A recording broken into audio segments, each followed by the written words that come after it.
माँ जी, ये 5,000 रुपये आप अपने पास रखिए। यह बोलते हुए बहू ने सास को 5,000 रुपये दिए और बहू अपने ऑफिस के लिए निकल गई। सास का एकदम से गला भर आया। भरे गले से बोली, बेटी मुझे इतने पैसे का क्या काम है?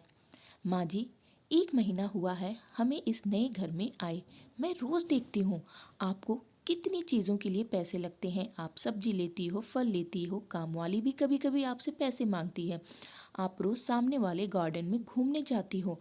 आपका कुछ खाने का मन हुआ या कुछ खरीदने का मन हुआ तो आप ये 5,000 रुपये अपने पास रखिए। सास चेहरे पे मुस्कुराहट लाते हुए बोली, पेंशन के पैसे तो रहते हैं मेरे पास।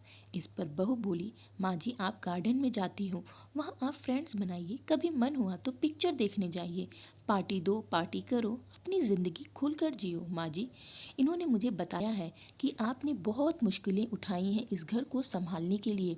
बड़े भैया अपने घर में खुश हैं, दीदी अपने ससुराल में खुश हैं और हम भी खुश हैं। अब आप किसी की या कोई भी चिंता किए बगैर खुश रहिए, सिर्फ अपने लिए जियो और जो मन में आए वो करो। मैं जानती हूँ आपने अपनी कितनी मुश्किलें उठाई हैं इस परिवार को संभालने के लिए।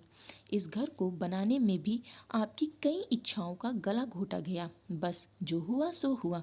अब आप सिर्फ और सिर्फ खुद के लिए जियो। बेटी, इतनी छोटी सी उम्र में इतनी बड़ी बड़ी बातें कहाँ से सीखी तूने? माँ जी, जब मैं 12 साल की थी तब एक दिन मेरी दादी बुआ के यहाँ जा रही थी। मेरी माँ ने दादी को 500 रुपये उनके हाथ पर रखे और बोली, वहाँ बच्चों को बाहर ले जाना, नानी की तरफ से कुछ खाने पीने पे खर्चा करना और उन्हें खिलौने दिला देना। दादी मम्मी के गले में लगकर रोने लग गई और कहा, मैंने इतने पैसे आज तक कभी भी दिल खोल कर खर्च ही नहीं किए, ऐसा बोलने लगी। तब से मम्मी और दादी का व्यवहार आपस में अच्छी सहेलियों जैसा था। माँ जी, मुझे ये भी पता है कि इस परिवार को संभालने के लिए आपको अपनी जॉब भी छोड़नी पड़ी थी। कितना बुरा लगा होगा आपको, कितनी इच्छाओं महत्वाकांक्षाओं का दम घोटना पड़ा होगा। इसके बाद हर छोटी बड़ी बात के लिए आपको अपने पति के सामने हाथ फैलाना पड़ा होगा। तब पति भी उपकार किए जैसे पैसे दिए करते थे।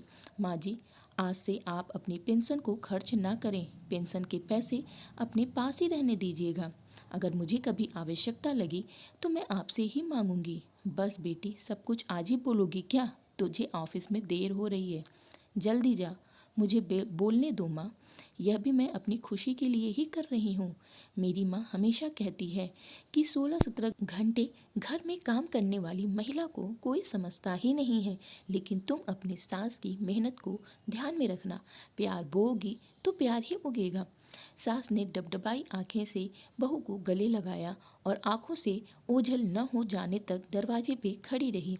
बहू के आने पर मैं इस घर की 4 दीवारी में बंद कर रह जाऊंगी ऐसा सोचा था, पर बेटी तूने तो दरवाज़ा खोलकर मुझे बाहर का आसमान ही दिखा दिया।